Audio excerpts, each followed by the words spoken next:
블랙홀과 화이트홀은 일반 상대성 이론에서 등장하는 개념이지만 그 성질과 역할은 극적으로 다릅니다. 블랙홀은 실제 않은 천체로 관측된 바 있지만 화이트홀은 이론적으로만 존재하는 가설적인 개념입니다. 블랙홀은 강한 중력으로 인해 빛조차 빠져나올 수 없는 천체이며 화이트홀은 이와 반대로 물질과 빛이 오직 바깥으로만 방출되는 천체로 묘사됩니다. 블랙홀은 주로 초거대 질량을 가진 별이 생을 다할 때 형성됩니다.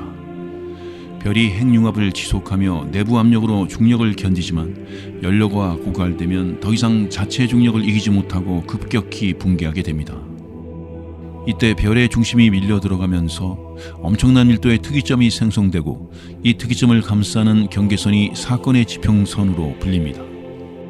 사건의 지평선 안으로 들어간 물질이나 빛은 중력의 영향으로 절대 빠져나올 수 없습니다. 블랙홀 내부에서 어떤 일이 벌어지는지는 알 수 없으며 모든 것이 특이점으로 향해 빨려 들어갑니다. 블랙홀은 실제로 관측된 바가 있습니다. 2019년 이벤트 호라이즌 망원경을 통해 M87 은하 중심부의 블랙홀 그림자가 촬영되었으며 이는 블랙홀의 존재를 확실히 입증하는 중요한 증거가 되었습니다. 또한 중력파 관측을 통해 두 개의 블랙홀이 충돌하며 합쳐지는 과정이 포착된 바 있습니다. 블랙홀 주변에서는 강한 X선이 방출되기도 하는데 이는 블랙홀에 빨려 들어가는 물질이 생성하는 강력한 에너지 때문입니다. 이를 통해 과학자들은 블랙홀의 존재를 간접적으로 확인하고 있습니다. 화이트홀은 블랙홀과 정반대의 성질을 가진 이론적인 천체입니다. 블랙홀이 모든 것을 집어삼킨다면 화이트홀은 그 반대로 어떤 것도 내부로 들어갈 수 없고 오직 바깥으로만 물질과 에너지를 방출하는 것으로 설명됩니다. 이는 블랙홀의 시간 반전 개념에서 유도된 것으로 일반 상대성 이론의 방정식에서 블랙홀의 반대 형태로 등장합니다. 그러나 화이트홀은 현재까지 관측된 적이 없으며 실제로 존재하는지 여부도 불확실합니다. 화이트홀이 존재할 가능성에 대해 몇 가지 가설이 제기되고 있습니다. 일부 물리학자들은 빅뱅이 거대한 화이트홀일 가능성이 있다고 주장합니다. 빅뱅이 우주의 모든 물질과 에너지를 한순간에 방출한 것처럼 보이기 때문입니다. 또한 화이트홀이 블랙홀과 웜홀을 통해 연결될 수도 있다는 이론도 제기되고 있습니다. 만약 블랙홀을 빠져나간 물질이 웜홀을 통과하여 화이트홀에서 방출된다면 두 천체는 일종의 통로 역할을 할 수도 있습니다. 그러나 웜홀 자체가 매우 불안정하다는 점에서 현실적으로 존재하기 어려울 가능성이 큽니다. 블랙홀과 화이트홀은 모두 일반 상대성 이론에서 등장하는 개념이지만 그 물리적 특성은 극명하게 다릅니다. 이 두 천체의 가장 중요한 차이점은 사건의 지평선의 역할입니다. 블랙홀의 사건의 지평선은 내부로 들어가는 것은 허용하지만 나오는 것은 불가능한 반면 화이트홀의 사건의 지평선은 반대로 내부에서 밖으로 나가는 것은 가능하지만 외부에서 내부로 진입하는 것은 절대 불가능합니다. 블랙홀의 핵심 구조는 크게 세 부분으로 나뉩니다. 첫 번째는 사건의 지평선으로 이 경계를 넘어선 모든 것은 다시는 밖으로 나올 수 없습니다. 두 번째는 특이점으로 이곳은 밀도가 무한대로 증가하는 지점이며 일반적인 물리 법칙이 더 이상 적용되지 않는 영역입니다.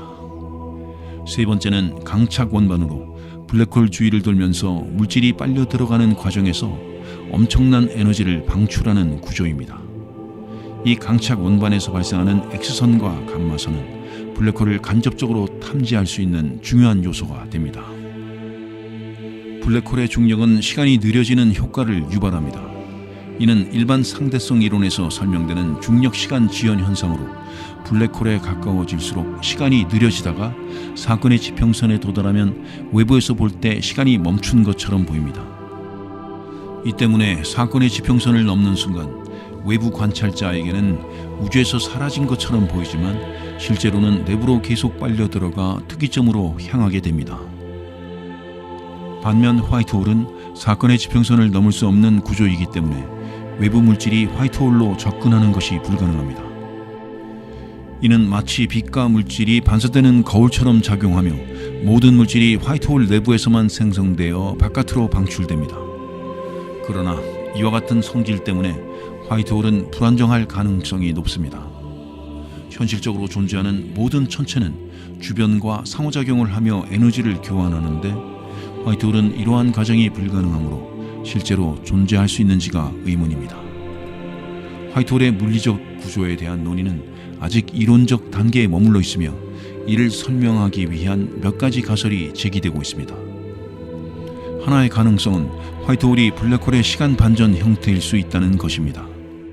앞에서 이미 언급했듯이 블랙홀이 모든 것을 집어삼키는 과정과 반대로 화이트홀은 모든 것을 방출하는 과정이라는 것입니다. 또 다른 가설은 화이트홀이 웜홀의 출구 역할을 할 수 있다는 것입니다.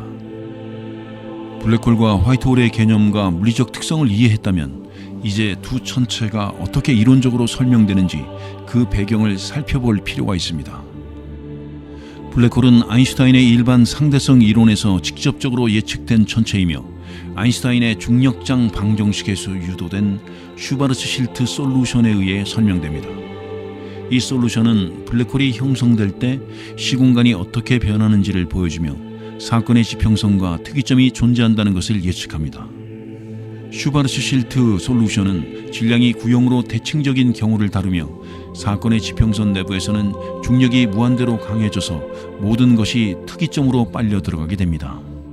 이 과정에서 발생하는 중력파와 X선 방출은 블랙홀을 간접적으로 관측하는 중요한 단서가 됩니다. 화이트홀의 개념은 블랙홀의 시간 반전, 즉 시간을 거꾸로 되돌린 버전에서 출발합니다.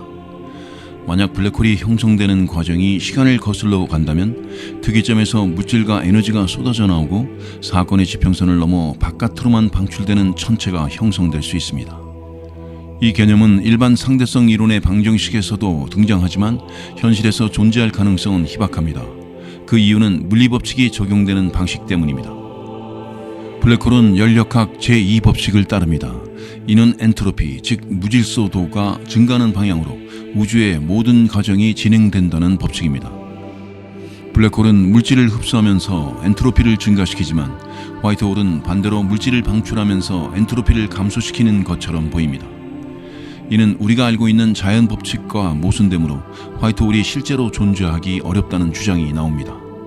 또한 블랙홀과 화이트홀을 연결하는 개념으로 웜홀이 등장하는데 웜홀은 블랙홀과 화이트홀이 서로 연결되어 있는 구조로 한쪽에서 들어가면 다른 쪽에서 나올 수 있는 시공간의 지름길을 설명합니다. 웜홀은 일반 상대성 이론에서 가능성이 제기되었지만 극도로 불안정하며 실제로 존재하기 어렵습니다. 웜홀이 유지되려면 음의 에너지를 가지는 특수한 물질이 필요하며 이러한 물질이 우주에서 발견된 적은 없습니다. 따라서 블랙홀과 화이트홀이 웜홀을 통해 연결될 가능성은 이론적으로만 존재할 뿐입니다. 일부 연구에서는 블랙홀 내부에서 시간이 뒤집혀 새로운 시공간이 생성될 수 있으며 이 과정에서 블랙홀이 소멸하면서 화이트홀로 변할 가능성이 있다는 주장을 제기하고 있습니다. 이를 플랑크 스타 모델이라고 부르는데 양자 중력 이론을 적용하면 블랙홀이 완전히 사라지는 것이 아니라 내부에서 압축된 상태로 남아있다가 다시 팽창할 수 있다는 설명입니다. 이 과정이 현실에서 검증된다면 블랙홀과 화이트홀의 관계를 새롭게 정의할 수 있을 것입니다. 또한 블랙홀과 화이트홀은 관측 가능성에서도 차이를 보입니다. 블랙홀은 중력 렌즈 효과를 통해 주변 빛을 휘게 만들고 그 강한 중력으로 인해 별들의 운동에도 영향을 미칩니다. 이를 통해 블랙홀의 존재를 간접적으로 확인할 수 있으며 중력파를 통해 블랙홀끼리 충돌하는 현상도 관측되었습니다. 하지만 화이트홀은 현재까지 그 어떤 관측적 증거도 존재하지 않습니다. 만약 화이트홀이 실제로 존재한다면 강력한 에너지 방출과 특이한 빛의 움직임을 보일 것이지만 현재까지 그런 현상이 발견된 적은 없습니다. 화이트홀이 우주의 기원과 연결될 가능성에 대한 논의는 주로 빅뱅과의 유사성에서 출발합니다. 빅뱅 이론에 따르면 우주는 한 점에서 폭발적으로 팽창하며 시작되었고 모든 물질과 에너지가 한순간에 방출되었습니다. 이는 화이트홀의 특성과 유사해 보이지만 일부 연구자들은 우리가 살고 있는 우주 자체가 거대한 화이트홀의 내부일 수도 있다는 가설을 제시했습니다. 즉 우리가 알고 있는 빅뱅이 거대한 화이트홀의 사건의 지평선에서 시작된 것일 수도 있으며 우리 우주의 바깥에는 완전히 다른 물리법칙이 적용되는 공간이 존재할 가능성도 있다는 것입니다. 화이트홀의 존재 가능성을 둘러싼 또 다른 논의는 다중 우주 이론, Multiverse Theory와의 연관성에서도 등장합니다. 만약 블랙홀이 모든 물질을 내부로 빨아들여 새로운 시공간을 만들어낸다면 우리 우주도 거대한 블랙홀 내부에서 생성된 또 다른 우주일 가능성이 있습니다. 이런 개념은 우주가 하나의 고립된 공간이 아니라 서로 연결된 다중 우주의 일부일 수도 있다는 가정을 뒷받침합니다. 자, 블랙홀과 화이트홀에 대한 내용은 여기까지 하고 지금부터는 주제를 확 바꾸어 인공지능 로봇에 대해 자세히 알아보겠습니다. 자동차는 20세기 초기부터 사람들의 이동 수단으로 큰 변화를 가져왔습니다. 사람들이 길게는 몇 시간, 짧게는 몇 분 안에 원하는 장소로 이동할 수 있게 되면서 시대의 흐름은 빠르게 바뀌게 되었습니다. 그리고 20세기 중반에는 컴퓨터의 등장으로 정보의 처리와 저장이 무척이나 용이해졌습니다. 이러한 변화는 정보와 사회의 출현을 가능하게 했고 사람들은 전례 없는 속도로 정보를 소비하고 분석하게 되었습니다. 21세기에 접어들면서 스마트폰이 우리 일상 속으로 들어왔습니다. 컴퓨터의 편리함을 소형화하여 언제 어디서나 인터넷에 접속할 수 있는 시대가 열렸습니다. 이로 인해 사회는 더욱 더 빠르게 변화하게 되었고 데이터 중심의 생활이 확산되었습니다. 그리고 지금 로봇이 4차 산업혁명의 중심에 서게 되었는데 특히 인공지능을 탑재한 로봇은 그동안의 로봇과는 크게 다른 점을 보여주고 있습니다. 이들 로봇은 단순히 지시된 작업만을 수행하는 기계가 아니라 환경을 인식하고 사람과 소통하며 학습할 수 있는 존재로 진화하였습니다. 이러한 로봇들의 출현으로 인해 사람들의 일상생활, 교육, 의료, 산업 현장 등 다양한 분야에서 큰 변화가 예상됩니다. 전 세계적으로 이러한 인공지능 로봇에 대한 연구가 활발하게 진행되고 있습니다. 유럽, 미국, 중국 등 로봇 선진국들은 로봇 기술의 선도권을 확보하기 위한 치열한 경쟁을 벌이고 있습니다. 각 국가는 로봇 기술의 연구와 개발에 막대한 자금과 인력을 투입하며 이를 통해 미래의 경제 동력을 확보하고자 합니다. 우리나라도 이러한 글로벌 트렌드에 뒤떨어지지 않기 위해 여러 가지 전략이 필요합니다. 첫째, 교육부터 시작해야 합니다. 로봇과 인공지능 관련 분야에 특화된 교육과정과 연구소를 설립하여 인재를 양성해야 합니다. 둘째, 국가 차원의 연구개발 예산을 확대하여 기업들이 안정적으로 연구할 수 있는 환경을 제공해야 합니다. 셋째, 글로벌 네트워크를 구축하여 세계 각국과 협력을 통해 연구 결과물과 정보를 공유해야 합니다. 최근 5년 동안의 인공지능 분야의 혁신은 실로 놀라울 정도입니다. 그동안에 여러 세대를 걸쳐 발전해온 기술의 획기적 진화는 왓슨, 시리, 알파고와 같은 기술로 구체화되어 사람들의 눈앞에 나타나게 되었습니다. 그러나 이러한 기술들은 단순한 계산 기능을 넘어서 복잡한 인간의 생각과 판단 과정을 모방하려는 노력의 결과물입니다. 특히 자율주행 자동차는 기술, 윤리, 사회적 가치가 교차하는 곳에서 논의되는 중요한 주제로 부상하였습니다. 이렇게 빠르게 진화하고 있는 기술의 밑바탕에는 인터넷을 통해 축적된 대규모의 데이터, 즉 빅데이터가 있습니다. 이 빅데이터는 수많은 사용자들의 온라인 행동, 취향, 선택 등을 담고 있으며 이것을 기반으로 기계는 스스로 학습하게 됩니다. 이를 딥러닝이라는 인공지능 알고리즘으로 처리하면서 기계가 스스로 학습하고 결정을 내리는 능력을 키워나가고 있습니다. 또한 이런 기술적 혁신은 단순히 개별 기술의 발전을 넘어서 사물 인터넷과의 접목을 통해 다양한 산업 분야로 확산되어 가고 있습니다. 예를 들면 의료 분야에서는 인공지능이 환자의 진단을 보조하거나 금융 분야에서는 개인별 맞춤형 투자 전략을 제안하는 등 전반적인 산업 분야에서 기술의 활용이 확대되고 있습니다. 이러한 변화와 혁신의 핵심에는 4차 산업혁명이라는 개념이 자리하고 있습니다. 미국의 정보기술연구 및 자문회사인 가트너 그룹은 이를 스마트 머신이라고 지칭하며 이는 단순히 기계적 기능을 수행하는 것을 넘어서 인간처럼 생각하고 판단하는 능력을 가진 기술을 의미합니다. 특히 스마트 머신 중에서도 환경을 인식하고 사람과 교감하는 인공지능 로봇은 그 중요성이 부각되고 있습니다. 이는 로봇이 단순한 작업 수행자가 아니라 인간과 협력하며 복잡한 문제를 해결하는 파트너로서의 역할을 수행할 것이기 때문입니다. 그렇다면 왜 인공지능 로봇이 이렇게 중요하게 여겨지는지, 그 배경에는 어떤 이유가 있는지 살펴보겠습니다. 현대 사회는 복잡성이 증가하고 있으며 다양한 문제들이 동시다발적으로 발생하고 있습니다.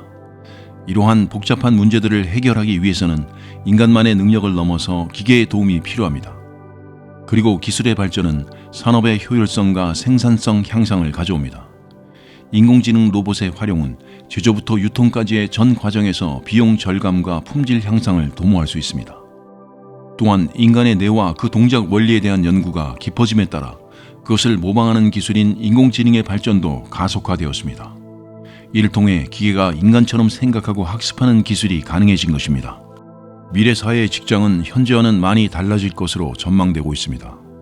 이미 우리는 다양한 기술들의 도움을 받아 업무를 진행하고 있지만 미래에는 그 기술들이 더욱 발전하여 인간의 업무 효율을 극대화시킬 것입니다. 사람들의 업무 시간이 줄어들고 여가 활동이 늘어나기 위해서는 단순히 업무의 양을 줄이는 것뿐만 아니라 업무의 질과 효율성 또한 향상되어야 합니다. 이러한 변화의 중심에는 인공지능 기술이 있습니다. 현재 시장에 등장한 가상 비서나 퍼스널 어시스턴트, 챗봇 등의 서비스는 단순한 정보 제공자에서 더 나아가 인간의 생활과 업무를 보조하는 역할을 하고 있습니다. 이러한 가상 로봇들은 미래에는 물리적인 형태를 가진 로봇으로 진화하여 인간의 일상생활 속에서 더욱 활발한 역할을 할 것으로 예상됩니다. 가상세계의 소프트웨어 산업과 제조업의 하드웨어 산업이 정차 융합되면서 새로운 경제와 산업이 탄생하고 있고 과학기술적인 측면에서도 로봇 하드웨어 기술과 로봇 소프트웨어 기술의 융합을 통해 인간의 지각, 인지, 행동을 모방하는 체화된 인공지능 시스템의 탄생이 기대됩니다. 이렇게 융합된 기술은 물리적인 세계에서의 활동은 물론 가상세계에서의 서비스 제공까지 가능하게 할 것입니다.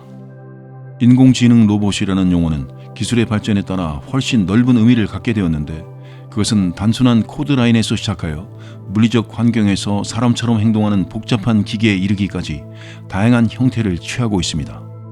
이러한 로봇들은 주어진 환경에서 독립적으로 판단하고 행동할 수 있는 지능을 보유하고 있으며 이를 가능하게 하는 핵심 요소로 신체성과 지능성을 들 수 있습니다. 신체성과 지능성, 이 두 요소는 로봇의 기능과 능력을 결정합니다. 신체성은 로봇이 어떠한 물리적 형태를 가지고 있는지 그리고 그 형태를 어떻게 사용할 수 있는지를 의미합니다. 예를 들면 물체를 잡거나 이동시키는 팔이나 손, 환경을 인지하기 위한 센서, 이동을 위한 다리나 바퀴 등이 여기에 포함됩니다. 지능성은 로봇이 얼마나 스스로 생각하고 판단할 수 있는지를 나타냅니다. 이는 로봇의 학습 능력, 문제 해결 능력, 상황 인식 능력 등을 포함합니다. 로봇은 주변 환경에서 정보를 수집하고 그 정보를 바탕으로 판단하며 그에 따라 행동합니다. 다음은 인공지능 로봇의 다양한 형태에 대해 알아보겠습니다. 로봇의 형태는 그 기능과 목적에 따라 크게 달라집니다. 가장 기본적인 형태는 가상 로봇으로 화면상에서만 존재하며 실제 물리적 형태는 같지 않습니다. 이러한 로봇은 주로 정보 검색, 대화 서비스, 데이터 처리 등의 업무에 활용됩니다. 다음 단계는 고정형 로봇입니다. 이는 특정 위치에 고정되어 있으며 주로 제조 공장에서 물건을 조립하거나 병원에서 수술을 돕는 데 사용됩니다. 그리고 이동형 로봇은 환경 내에서 자율적으로 이동할 수 있는 능력을 갖고 있습니다. 자율주행 자동차나 드론이 이에 해당합니다. 그리고 마지막으로 조작형 로봇은 주변 물체를 조작하거나 작업을 수행하는 데 특화되어 있습니다. 이는 공장에서 물건을 옮기거나 조립하는 데 사용되는 로봇뿐만 아니라 가정에서 일상생활에 도움을 주는 로봇에도 해당됩니다. 인공지능 기술의 급속한 발전은 스마트폰 및 웨어러블 기기에 통합된 다양한 형태의 대화형 로봇과 챗봇의 등장을 촉발했습니다. 이러한 기술의 발전 배경에는 빅데이터의 증가, 고급 컴퓨팅 기술의 발전, 그리고 딥러닝 같은 고급 알고리즘의 진보가 있습니다. 시리 코타나와 구글 어시스턴트와 같은 음성 대화형 비서는 사용자의 명령을 이해하고 정보를 검색하고 일정을 관리하는 등 다양한 작업을 수행합니다. 금융 분야에서는 챗봇 형태의 로보 어드바이저가 사용자에게 맞춤형 투자 조언을 제공하며 저널리즘 분야에서는 로봇 저널리스트가 데이터 기반의 보고서나 기사를 작성합니다. 이러한 서비스들은 대량의 데이터 분석과 패턴 인식 능력을 통해 가능해지며 사용자의 개인화된 경험을 제공합니다. 소셜 로봇의 대명사로 돌풍을 일으키고 역사의 뒤안길로 사라진 소셜 로봇 지보는 기존의 스마트 스피커와는 달리 상호작용하는 능력이 뛰어났습니다. 이 로봇은 주변 환경을 인식하고 사용자와 눈을 마주치며 소통합니다. 그리고 홍콩에 본사를 둔 헨슨 로보틱스가 개발한 인간형 휴머노이드 로봇 소피아는 인간의 얼굴 표정을 흉내낼 수 있는 능력이 돋보입니다. 이 로봇은 인간과의 소통에서 중요한 역할을 하는 표정을 연출할 수 있어서 사용자와의 소통에서 더욱 자연스러운 느낌을 주게 됩니다. 소피아와 같은 고급스러운 인지 로봇은 인공지능 기술이 어디까지 발전할 수 있는지를 보여주는 훌륭한 예시입니다. 다음은 이동형 로봇의 등장입니다. 이동형 로봇은 고정된 위치에 머무르지 않고 주변을 탐험하며 다양한 업무를 수행합니다. 독일의 프라운호퍼 연구소의 케어 오봇, 미국의 윌로우 가라지의 PR2, 일본 소프트뱅크의 페퍼, 미국의 카니지 멜론 유니버시티의 코봇 등의 로봇은 사람들과 함께 공간을 공유하며 다양한 일을 수행합니다. 이들은 뛰어난 센싱 기술과 인공지능 알고리즘을 활용하여 사람처럼 주변 환경을 인식하고 반응하며 움직입니다. 이 외에도 한국의 유진 로봇과 서로마인드 로보틱스, 미국의 더블 로보틱스와 같은 기업들은 모바일 플랫폼 위에서 동작하는 다양한 지능형 로봇을 개발하고 있습니다. 이들 로봇은 공공장소에서 안내원, 보안원 또는 배달원 등의 역할을 수행할 수 있습니다. 일본 혼다의 아시모는 초기의 이족 보행 로봇으로서 균형 잡힌 보행 능력을 보여주었습니다. 그 이후로 미국의 보스턴 다이나믹스의 아틀라스는 보행 기술의 최첨단을 보여주었으며 여러 어려운 지형과 환경에서도 안정적인 보행을 실현하였습니다. 독일 뮌헨 공대와 브레멘 대학의 연구진은 부엌 환경에서 로봇이 요리를 수행하는 능력에 중점을 둔 연구를 진행하고 있습니다. PR2와 쿠카8 로봇을 활용한 요리 데모는 이러한 연구의 일환으로 로봇이 복잡한 요리 과정을 스스로 수행하며 사람들에게 아침 식사나 간식을 제공하는 모습을 보여주었습니다. 그러나 로봇의 손과 손가락은 그 구조와 기능성이 복잡하므로 개발에 있어서 다양한 어려움이 존재합니다. 손을 통한 조작은 단순한 움직임뿐만 아니라 미세한 힘과 압력을 정밀하게 측정하고 조절하는 능력을 필요로 합니다. 최근에는 부드러운 물건이나 생체 조직을 안전하게 잡을 수 있는 소프트 로봇 기술도 주목받고 있습니다. 이러한 기술은 기존의 경직된 로봇 구조가 아닌 유연하고 부드러운 재료를 사용하여 물건을 더 안전하게 잡을 수 있게 합니다.